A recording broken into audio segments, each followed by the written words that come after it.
जय Hind students, PC study point में आपका स्वागत है। तो हमारा जो रिवीजन चल रहा था, चैप्टर 6 का रिवीजन चल रहा था, उसके अंदर हमने मीटर ब्रिज, व्हाइटस्टोन ब्रिज, किरचॉफ के जो दोनों रूल्स हैं वो हमने स्टडी कर लिए थे। आज हम पढ़ने जा रहे हैं विभव मापी। इस वीडियो में हम पढ़ेंगे विभव मापी क्या होता है, विभव मापी के सिद्धांत, कार्यविधि और उससे रिलेटेड क्वेश्चंस जो हमारी बुक से के ही क्वेश्चंस हैं। क्योंकि हमें ये टॉपिक जो है काफी बड़ा है, इसलिए 2 वीडियो में डाला है, पहली बात। दूसरी बात, आपको एक ना एक क्वेश्चन बोर्ड के पेपर के अंदर विभव मापी का जरूर से जरूर मिलेगा, चाहे वो 2 नंबर का न्यूमेरिकल हो या चाहे वो 2 नंबर का आपका कोई सा भी अनुप्रयोग है या कोई सा भी विभव मापी हो या फिर सिद्धांत हो। इसलिए वीडियो को ढंग से देखना, 1 बाय 1 पॉइंट हम यहाँ पे समझने वाले हैं। तो सबसे पहले हम बात करते हैं देख विभव मापी। विभव मापी क्या होता है? तो विभव मापी क्या है कि दो बिंदुओं के मध्य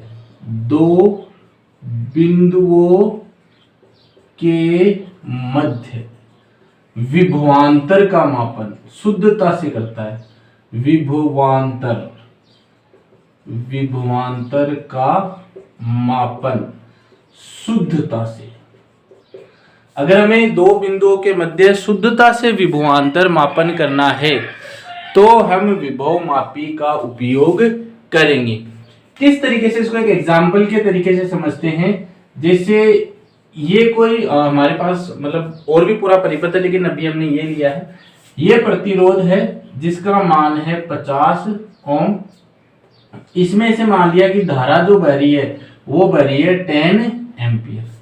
तो ओम का नियम अगर हम उपयोग करेंगे तो V बराबर आर आई सी। R कितना है 50, I कितना है 10, कितना विभवांतर हो गया 500 वोल्ट। इन दोनों बिंदुओं के बीच में विभवांतर कितना है 500 वोल्ट का है। आपको पता होना चाहिए हमेशा धारा उधर से ही बहेगी, उच्च विभव से निम्न विभव की ओर। तो इधर उच्च विभव है, इधर निम्न विभव है, और उच्च विभव और निम्न विभव को ये हम क्या बोलते हैं? विभव का अंतर, विभवांतर। तो यहाँ पर विभवांतर कितना है 500 वोल्ट का। अब हमें अगर विभवांतर नापना है तो हमारे पास युक्ति है वोल्टमीटर।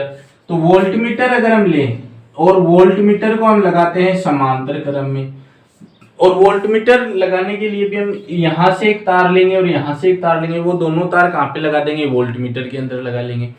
तो यहां से एक तार लिया है तो इस तार का कुछ ना कुछ प्रतिरोध होगा, तो इसमें से भी कुछ ना, यहां पर जब धारा आएगी तो यहां पर उसको 2 रास्ते मिल जाएंगे, एक तो इधर चली जाएगी और एक इधर आएगी। अब अगर इसका कुछ प्रतिरोध रहा तो मान लिया कि ऐसा मानना है हमने कि 1 एम्पियर धारा इधर आ गई, तो 10 में से 1 एम्पियर इधर चली गई, तो 9 एम्पियर चली गई इधर। तो अब यहां पर विभवांतर कितना बताएगा 9 एम्पियर इधर आ रही है और 50 ओम का प्रतिरोध है, तो 9 5 जा 45, 450 वोल्ट। तो वोल्टमीटर में जो रीडिंग आएगी वो कितनी आएगी? 450 वोल्ट की रीडिंग आएगी, जबकि यहां पर है कितना 500 वोल्ट का है। तो अंतर कितने का आ गया? 50 वोल्ट का अंतर आ गया। तो यानी वोल्टमीटर जो है वो शुद्ध रीडिंग नहीं बताता है, जबकि विभव मापी जो है वो दोनों बिंदुओं के बीच में विभवांतर का शुद्धता से मापन करेगा। वो कैसे करेगा अभी हम देखते हैं। अब अगर शुद्धता से मापन करना चाहिए, यानी इसका मतलब इधर इसमें जो धारा आ रही है वोल्टमीटर में, वो कितनी धारा आनी चाहिए? 0 धारा आनी चाहिए। आदर्श रूप में इस तार में कोई भी धारा नहीं आनी चाहिए। तो ओम के नियम से V बराबर आर आई, I बराबर V अपॉन आर। आर आ गया बटा में। तो R का मान क्या होना चाहिए? R का मान जितना ज्यादा होगा उतना ही विद्युत धारा कम बहेगी।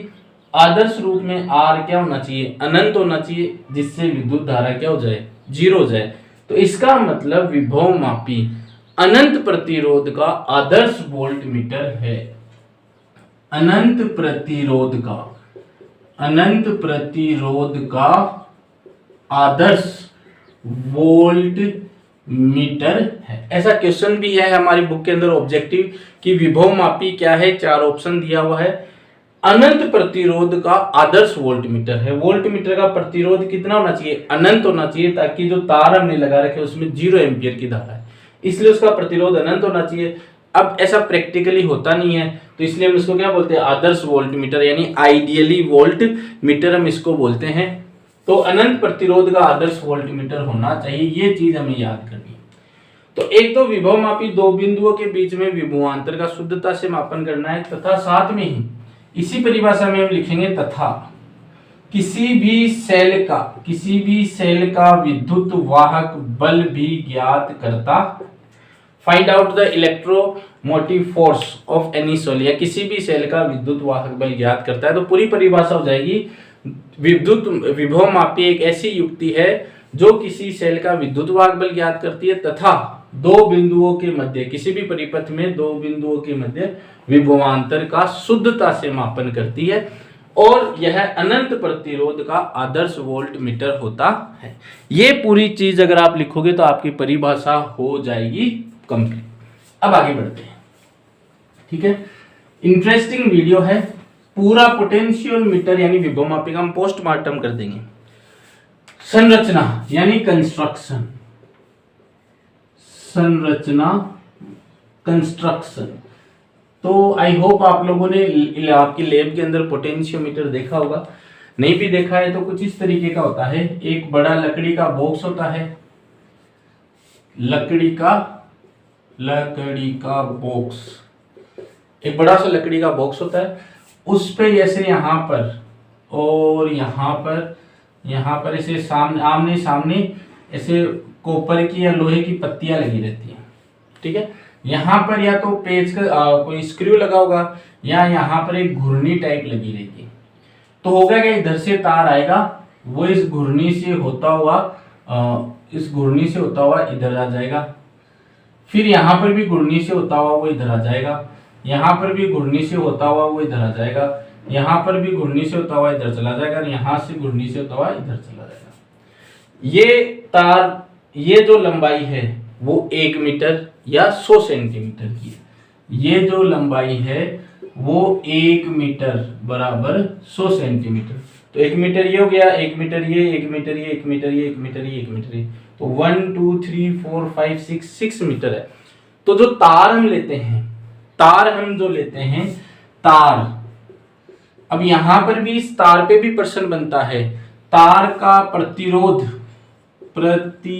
या जो तार हम लेते हैं उसका विशिष्ट प्रतिरोध,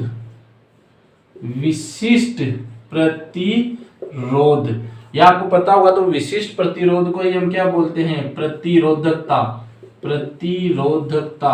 वो कैसी होनी चाहिए? उच्च होनी चाहिए। तार का विशिष्ट प्रतिरोध या प्रतिरोधकता उच्च होनी चाहिए। ताप गुणांक, टेम्परेचर कोफिशिएंट, वो क्या होना चाहिए? कम होना चाहिए। और इस पे क्वेश्चन पूछा हुआ है विभव मापी का ताप गुणांक जो है वो कैसा होना चाहिए? कम होना चाहिए, ठीक है। प्रतिरोधकता है विशिष्ट प्रतिरोध उच्च होना चाहिए, ताप गुणांक क्या होना चाहिए? कम होना चाहिए, ठीक है। तार का जो मटेरियल लेते हैं वो हम लेते हैं या तो मैग्नीन या फिर कॉन्स्टेंटिन। तो दोनों नाम याद रखने, मैग्नीन या फिर कॉन्स्टेंटिन। 4 मीटर से 12 मीटर लंबाई का होता है। इस सिरे को A बोल देते हैं, इस सिरे को B बोल देते हैं। 2 सिरे हो गए, एक ये हो गया और एक ये हो गया। A सिरे से हम एक बैटरी को जोड़ देते हैं, ठीक है। एक जोड़ देते हैं कुंजी, एक जोड़ देते हैं धारा नियंत्रक, और दूसरा सिरा यहाँ पर लगा देते हैं, ठीक है। ये बैटरी हो गई, इसको हम नाम दे देते हैं E। ये सेल हो गया, सॉरी कुंजी हो गई, इसको नाम दे देते हैं K1, और ये हो गया धारा नियंत्रक RH, ठीक है। अब देखिए, ये जो तार है, इस तार का कुछ ना कुछ प्रतिरोध होगा, वो तार का प्रतिरोध हम मान लेते हैं R, तार का प्रतिरोध, ठीक है। अब इसको जो दर्शाएंगे हम एग्जाम के अंदर, हर बार ऐसा चित्र नहीं बनाएंगे। एग्जाम में कैसा चित्र बनाएंगे?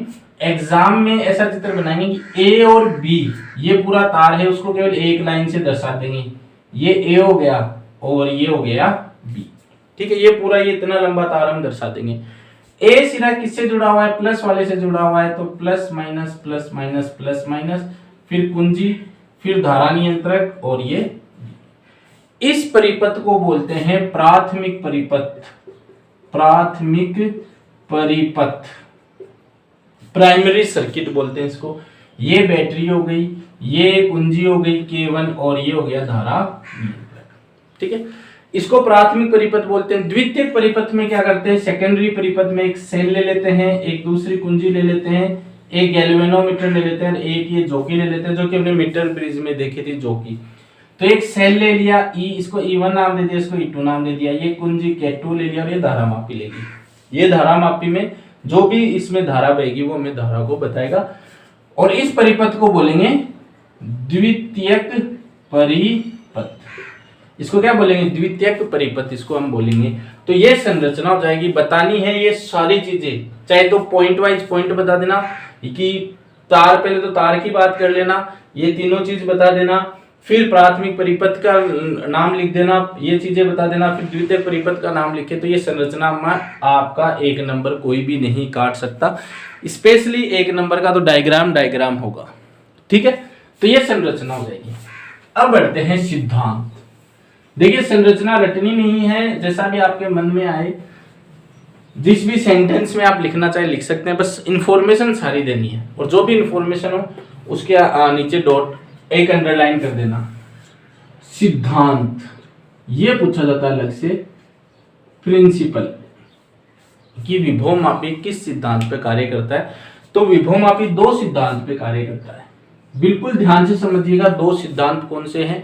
पहला सिद्धांत देखिए, ये एक 2 सेल अभी हमने देखे थे, 2, एक तो बैटरी थी और एक था सेल। तो अभी हम यहाँ पे एक सेल ले लेते हैं E1, और एक सेल ले लेते हैं E2, और यहां पर लगा दिया हमने धारा मापी, इसको नाम दे दिया हमने E2, ठीक है। इसमें धारा ऐसा मान लिया कि हमने E1 is greater than E2, E1 का मान ज्यादा है, तो यहां पर धारा भी किसके कारण बहेगी, E1 के कारण ही बहेगी, ये धारा बहेगी। और ये जो धारा मापी लगाए इसका प्रतिरोध भी हमने G ही मान लिया है, ठीक है। तो किरचॉफ के सेकंड नियम से, यानी किरचॉफ के सेकंड लॉ से या केवीएल से, इस पॉइंट से अगर हम चलें तो पहले वाला, इसका वीडियो मैंने अपलोड कर रखा है, अगर नहीं आता है तो देखिएगा। क्यूब का क्वेश्चन भी मैंने अपलोड कर रखा है, जो कि एग्जाम में पूछा जाता है। तो पॉजिटिव वाला सिरा मिला है तो E2 बता रखा है। अब इस धारा मापी में से धारा तो जाएगी I, प्रतिरोध इसका G, तो IG, और इधर से जब जाएंगे तो माइनस वाला सिरा, तो माइनस E इक्वल टू 0। जितने भी वोल्टताएं होती है सबका सम क्या होना चाहिए, 0 होना चाहिए। इसको इधर लेंगे प्लस का हो जाएगा, E2 इधर आकर माइनस का हो जाएगा, तो IG E1 minus E2, I बराबर E1 माइनस E2 बटा G, ठीक है। अब अगर बाई चांस E1 बराबर E2 अगर हो जाए, E1 किसी भी तरीके से हम E1 बराबर E2 कर दे, तो I बराबर क्या हो जाएगा, 0 हो जाएगा, और धारामापी में विक्षेप 0 आएगा। तो इसको बोलते हैं शून्य विक्षेप की स्थिति की, जब धारामापी में कोई भी डिफ्लेक्शन नहीं हो। तो हम यहाँ पर इसके अंदर करने क्या वाले हैं, दोनों के विद्युत वाहक बलों को बराबर करने वाले हैं। तो एक तो सिद्धांत ये हो गया। दूसरा जो इंपॉर्टेंट सिद्धांत है, ये तो सिंपल सा स्ट्रक्चर था, अभी हम इसको कंपेयर भी करेंगे कि कहां पे ये लागू होगा। दूसरा जो सिद्धांत है जिसको हम बोलते हैं विभव प्रवणता, विभव प्रवणता, पोटेंशियल ग्रेडियंट। तो देखिए क्या है, अभी हमने प्राथमिक परिपथ बनाया था, ये लगाई थी हमने बैटरी, ये थी कुंजी, ये थी धारा नियंत्रक, और यहां से लेकर यहां ए बी ये था तार, और इस तार का प्रतिरोध कितना है, R। जैसे ही कुंजी को ऑन करेंगे तो इस बैटरी के कारण धारा बहेगी I। अब जब यहां पर धारा I बहेगी तो इस बैटरी के कारण इस तार पर एक विभवांतर उत्पन्न हो जाएगा, इधर V और इधर हम ले सकते हैं 0, तो A और B के ऊपर एक विभवांतर उत्पन्न हो जाएगा। तो तार AB पर जो विभवांतर उत्पन्न हुआ है V, V बराबर क्या होता है R I, धारा इसमें बहेगी I। ये चीज आपको पता होगी, सेल वाले में आप लोगों ने पढ़ रखा है। ये तो होता है विद्युत वाहक बल, बाहर जो होता है उसको हम बोलते हैं टर्मिनल वोल्ट का, तो उससे भी हम रिलेटेड कर सकते हैं। या ये भी हम समझ सकते हैं, जब सेल के कारण धारा बहेगी और धारा किधर बहती है, उच्च विभव से निम्न विभव की ओर, तो प्लस वाले सिरे की तरफ उच्च विभव होता है, निम्न वाले सिरे की ओर शून्य विभव होता है। तो यहाँ पर एक विभवांतर आ जाएगा A और B के बीच में V। तो ये हो गया V बराबर R I। R बराबर हमने पढ़ रखा होता है रो L अपॉन A। रो क्या हो गया, तार का विशिष्ट प्रतिरोध या प्रतिरोधकता। L क्या हो गई, तार की लंबाई। L हो गई तार की लंबाई। A क्या चीज है, तार का अनुप्रस्थ काट क्षेत्रफल। ये ढंग से समझना, इस पे भी एक क्वेश्चन है, तार का अनुप्रस्थ काट क्षेत्रफल। तो यहां पे इसको ले लेते समीकरण 1, इसको ले लेते समीकरण 2। समीकरण 2 से मान समीकरण 1 में रखते हैं, तो V बराबर R की जगह रखेंगे रो L A इंटू I। ठीक है, अब देखिए प्रतिरोधकता हमें पता है, कोई भी तार हो, चाहे मैग्नीन का हो चाहे कॉन्स्टेंटीन का हो, तार की प्रतिरोधकता क्या रहती है, नियत रहती है। तार की लंबाई तो जोकि से बदलती रहेगी। अनुप्रस्थ काट क्षेत्रफल हमें मोटाई पता रहेगी, कहीं पर मोटा कहीं पर पतला तार नहीं लेना है, इस पे भी क्वेश्चन है, वो भी हम करेंगे। तो अनुप्रस्थ काट क्षेत्रफल यानी मोटाई, समान मोटाई का तार लेना है, तो अनुप्रस्थ काट क्षेत्रफल भी क्या हो जाएगा, नियत। और धारा भी क्या बहेगी, नियत धारा। धारा भी नियत रहने वाली है, रो भी ए भी, ये तीनों चीज क्या रहेगी, नियत। तो यहां पर ये तीनों चीज नियत रहेगी, तो के से इसको डिनोट कर देते हैं रो आई अपॉन ए, ये नियत रहने वाली है। ठीक है, तो V बराबर क्या हो जाएगा, के आई। V बराबर क्या हो गया, V बराबर हो गया इसकी जगह के आई, सॉरी के आई तो आई गया ना यहाँ पे। V बराबर क्या हो गया, के एल। बहुत गर्मी है यार। V बराबर रो आई और ए की जगह तो आ गया के, और ये एल आ गया, तो V बराबर हो गया के एल। के बराबर क्या हो जाएगा, के बराबर हो जाएगा V अपॉन एल। ये वाला समीकरण में भी काम आएगा, के बराबर हो जाएगा V अपॉन एल। तो यहां पर ये क्या हो जाएगा, प्रति बट्टा को तो क्या लिखेंगे, प्रति एकांक लंबाई पर जो विभवांतर होगा उसको बोलेंगे विभव प्रवणता। देखो रटने की जरूरत नहीं है, बट्टा को बोलेंगे प्रति एकांक लंबाई पर जो विभवांतर या विभव पतन, विभव का पतन जो होगा उसको बोलते हैं विभव प्रवणता। क्योंकि हर लंबाई पर जैसे जैसे लंबाई बढ़ेगी या जैसे जैसे लंबाई होगी वैसे वैसे विभवांतर, विभव पतन होता जाएगा, तो उसी को बोलते हैं विभव प्रवणता। प्रति एकांक लंबाई पर, प्रति एकांक, बोर्ड पे आ रहा है, प्रति एकांक लंबाई पर विभव पतन, विभव पतन की भाई यहां पर कितना विभव का पतन हुआ है, कितना विभवांतर है, जैसे जैसे बढ़ते जा रहे हो कितना विभवांतर होता जा रहा है। तो प्रति एकांक लंबाई पर विभव पतन क्या कहलाता है, विभव प्रवणता, पोटेंशियल ग्रेडियंट जिसको हम बोलते हैं। और यहीं से अगर हम चीज निकालें तो V बराबर के एल है और V समानुपाती क्या हो जाएगा, L। V समानुपाती किसके हो जाएगा, L को।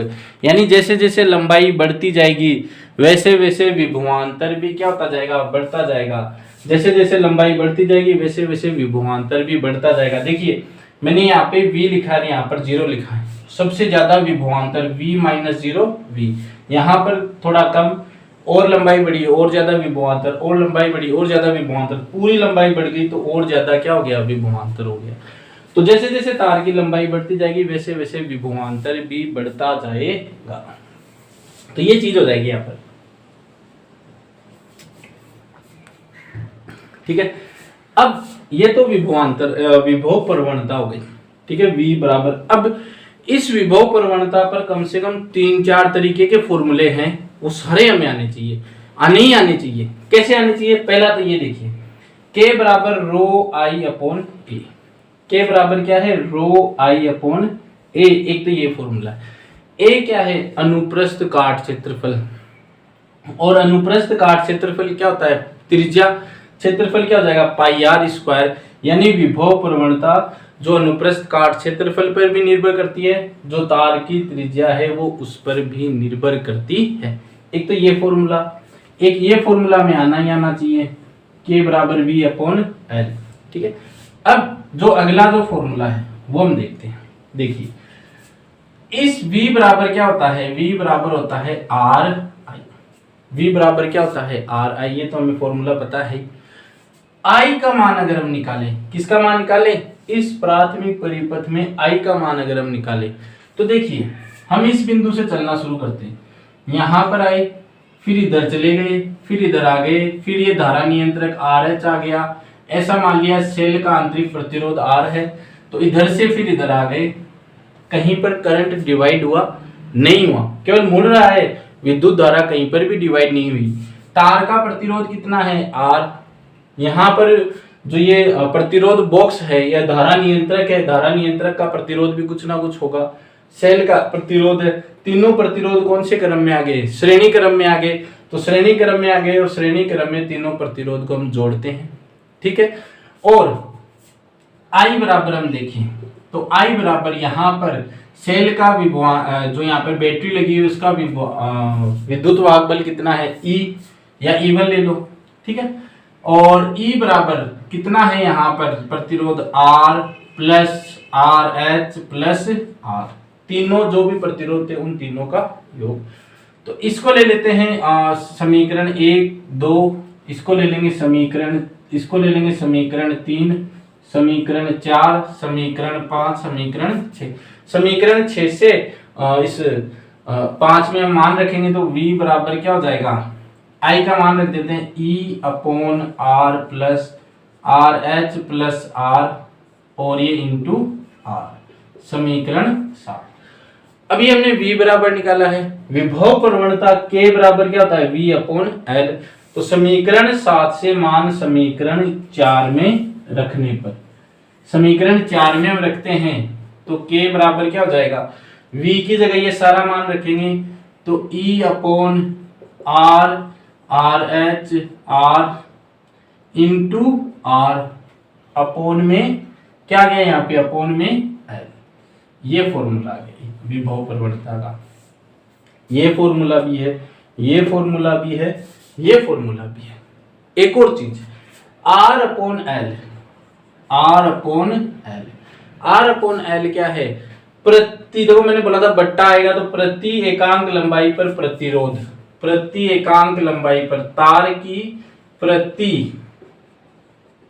एकांक लंबाई पर प्रतिरोध। तो इसको हम डिनोट करेंगे आर एम से, हमारी बुक में आर एम से डिनोट कर रखा है। तो के का एक और फॉर्मूला गया E upon R R H R और आर एम, ये एक और फॉर्मूला गया। तो इसीलिए मैं बता रहा हूं विभव प्रवणता का टॉपिक ढंग से पढ़ना है। 1 2 3 4, 4 फॉर्मूले आपके पास है। 5वां फॉर्मूला और मैं अभी आपको निकाल के दे देता हूं। ठीक है, तो देखिए ऊपर आ जाएगा ना जगह आराम से। के बराबर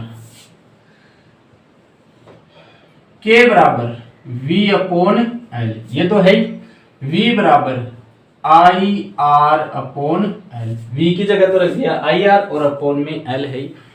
r बराबर क्या है, रो एल अपॉन ए, तो आई अपॉन एल, आर की जगह रख दिया रो एल अपॉन ए, ये एल से एल कट गया तो के बराबर क्या हो गया, ये वाला फॉर्मूला रो आई अपॉन ए। ठीक है, तो ये फॉर्मूले भी हमें आने चाहिए। अब यहां से ऐसा प्रश्न पूछता है कि के का मान किस किस चीज पर निर्भर करता है, तो के का मान जो जो सारी चीज आ रही है सब पे निर्भर करता है। लंबाई पर भी निर्भर करता है, विभवांतर भी निर्भर करता है, आरएम पर भी निर्भर करता है, तार का प्रतिरोध पे भी निर्भर करता है, यहाँ तक कि जो ये धारा नियंत्रक लगा उसमें कितना प्रतिरोध है उस पर भी निर्भर करता है, आंतरिक प्रतिरोध वाले पर भी निर्भर कर रहा है, और अनुप्रस्थ काट क्षेत्रफल पर भी निर्भर करता है, आई पर भी निर्भर करता है, रो पर भी निर्भर करता है। तो यानी ये सभी पर निर्भर करता है। तो ये सिद्धांत हो गया जिसमें अलग से आपसे विभव प्रवणता पूछी जा सकती है। ये सारे फॉर्मूले आपको आने चाहिए। कम से कम 2-3 बार प्रैक्टिस करोगे तो आराम से आएंगी। ठीक है, अब करते हैं कार्य विधि। आई होप आपको समझ में आया होगा, नहीं आया तो आप कमेंट कर सकते हैं हमें। कार्य विधि बहुत सिंपल है, कार्य विधि में कोई डाउट नहीं आएगा। वर्किंग कार्य विधि, कार्य विधि क्या है, किसी सेल का विद्युत वाहक बल हमें निकालना है। ठीक है, तो पहले तो परिपथ बना लेते हैं। ये तो हो गई बैटरी, ये हो गई कुंजी, ये हो गया धारा नियंत्रक, ये हो गया तार ए बी, ये हो गया ए बी वायर, ये हो गया E1, ये हो गया कुंजी, ये हो गया RH। ठीक है, और इसको सेल को ऑन कर दिया तो इस तार पे आ गया यहाँ पर उच्च विभव V। द्वितीयक परिपथ, द्वितीयक परिपथ ये हो गया सेल, ये हो गया स्विच, ये हो गया गैल्वेनोमीटर और ये हो गई जो कि J। ठीक है, अब जब ये E1 हमने ऑन किया तो इस E1 के कारण धारा बही I, और I बहने के कारण ये इस तार में से एक धारा बहेगी। ठीक है, अभी तक हमने इसको ऑन नहीं किया, इसको ले लेते हैं E2। ठीक है, अब जब हम इसको ऑन करेंगे, अब वो जो पहले वाला चित्र बनाया था वो आना चाहिए दिमाग में। अब जब इसको ऑन करेंगे तो इसके कारण भी धारा बहेगी। तो 3 केस हो जाएंगे। एक तो इसके कारण यहाँ पर विभव आ गया, तो पहला case V is greater than E2। अगर विभवांतर का मान इस दूसरा जो सेल लगा है उससे ज्यादा है तो यहाँ पर धारा है जो है वो इस E1 के कारण या इस V के कारण बहेगी, V के कारण धारा बहेगी। ठीक है, इस V के कारण धारा बहेगी। दूसरी चीज ऐसे लिख लेते हैं किसी दिशा में, है ना, क्योंकि वो तो प्रैक्टिकली हम देखेंगे। अगर E2 ज्यादा हो गया, इसको ऐसे लिख लेते हैं, V कम हो गया E2 से, इस बार E2 का मान ज्यादा है तो अब धारा किसके कारण बहेगी, E2 के कारण बहेगी, और जो दिशा थी उससे विपरीत दिशा में बहेगी। तो अब धारा जो बहेगी वो E2 के कारण बहेगी और विपरीत दिशा में बहेगी। ठीक है, तीसरा इंपॉर्टेंट केस, V बराबर क्या हो जाए, V बराबर हो जाए E2, यानी यहां पर और यहां पर V बराबर क्या हो जाए, E2 हो जाए। तब पहले वाला वो परिपथ याद करो, पहला वाला चित्र E1 और E2 और ये धारा मापी, अगर दोनों बराबर हो जाएंगे तो क्या धारा बहेगी, नहीं बहेगी। तो यहाँ पर धारा बहेगी, इस केस में नहीं बहेगी, और इसको बोलते हैं शून्य विक्षेप की स्थिति। शून्य विक्षेप की स्थिति, अगर आपने वीडियो पूरा देखा है तो ये चीज अब आपको कभी भी डिस्टर्ब नहीं करेगी। V बराबर E2 होते ही शून्य विक्षेप की स्थिति। इसकी प्रवणता हमने ले रखी थी तार की L, ये लंबाई हमने ले रखी है L, विभव प्रवणता ले रखी थी K, और ये तार की जो लंबाई ले रखी है वो हमने L ले रखी है। तो V बराबर कितना हो जाएगा यहाँ पर KL, और V किसके बराबर है, E2 के। V बराबर है KL और V किसके बराबर है, E2, यानी E2 बराबर क्या हो जाएगा, KL। K हमें पता रहेगा, L हम निकाल लेंगे, तो ये सेल का हम विद्युत वाहक बल ज्ञात कर सकते हैं। तो ये कार्य विधि है।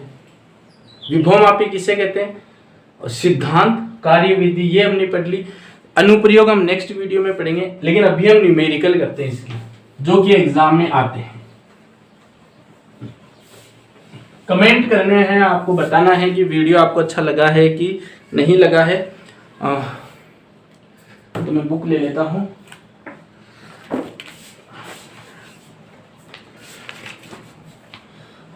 तो देखिए, ऑब्जेक्टिव क्वेश्चन में 7 नंबर का क्वेश्चन है, विभव मापी विभवांतर मापने का एक ऐसा उपकरण है जिसका प्रभावी प्रतिरोध शुरुआत में ही बताया था कैसा होता है, अनंत प्रतिरोध होता है। अनंत प्रतिरोध का आदर्श वोल्टमीटर होता है।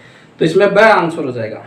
विभव मापी की सहायता से किस राशि को नहीं मापा जा सकता, विद्युत वाहक बल अभी हमने निकाला है, धारिता प्रतिरोध, स्वप्रेरकत्व प्रतिरोध हम निकाल सकते हैं, विद्युत धारा भी हमने निकाली थी। तो क्या नहीं निकाल सकते, धारिता एवं स्वप्रेरकत्व।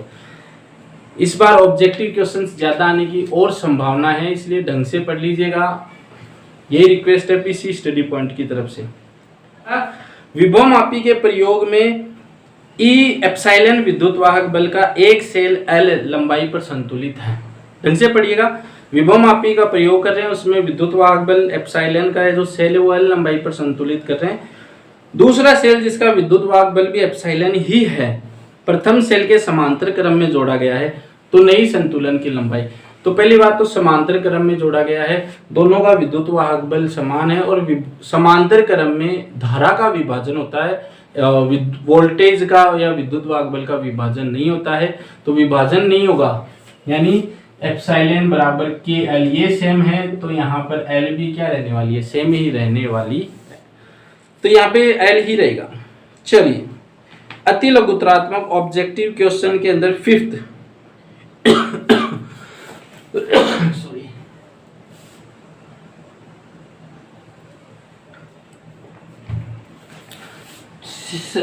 फिफ्थ क्वेश्चन है, विभव मापी की विभव प्रवणता तार के ताप पर निर्भर क्यों करती है। विभव मापी की विभव प्रवणता तार के ताप पर निर्भर क्यों करती है, ये बताना है हमें। बहुत गर्मी है यार। तो देखिए V बराबर होता है आर आई, R बराबर होता है रो एल अपॉन ई, रो बराबर होता है M N E square tau. M होता है द्रव्यमान, एन होता है संख्या, ई होता है आवेश और टो होता है विश्रांति काल।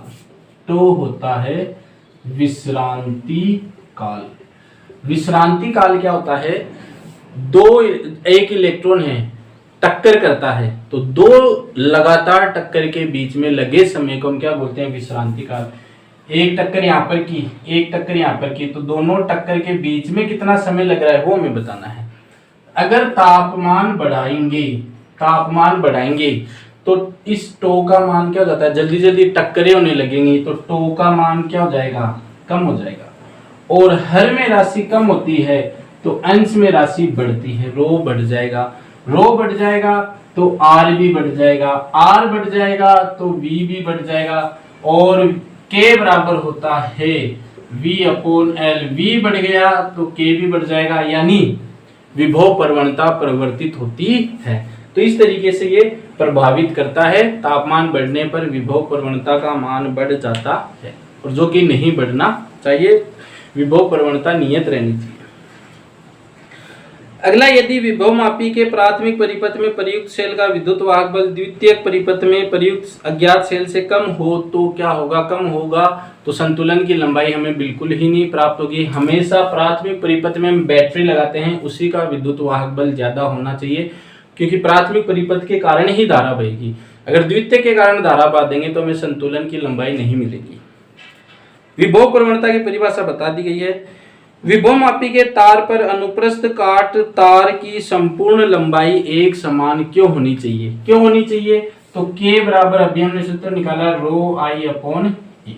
अनुप्रस्थ काट क्षेत्रफल बदलेगा तो विभव प्रवणता का मान भी बदलेगा, इसलिए विभव प्रवणता नियत रखने के लिए अनुप्रस्थ काट क्षेत्रफल भी क्या रहने चाहिए, नियत रहना चाहिए। तो ये आज का वीडियो था। कैसा लगा, 2-3 क्वेश्चन से उनका अलग अलग वीडियो में बना दूंगा, ज़्यादा लंबा नहीं करेंगे वीडियो को। और अच्छा लगे, हमारी मेहनत आपको अच्छी लग रही है तो एक बार लाइक ज़रूर कीजिएगा। इसी के साथ बहुत बहुत धन्यवाद। जय हिंद।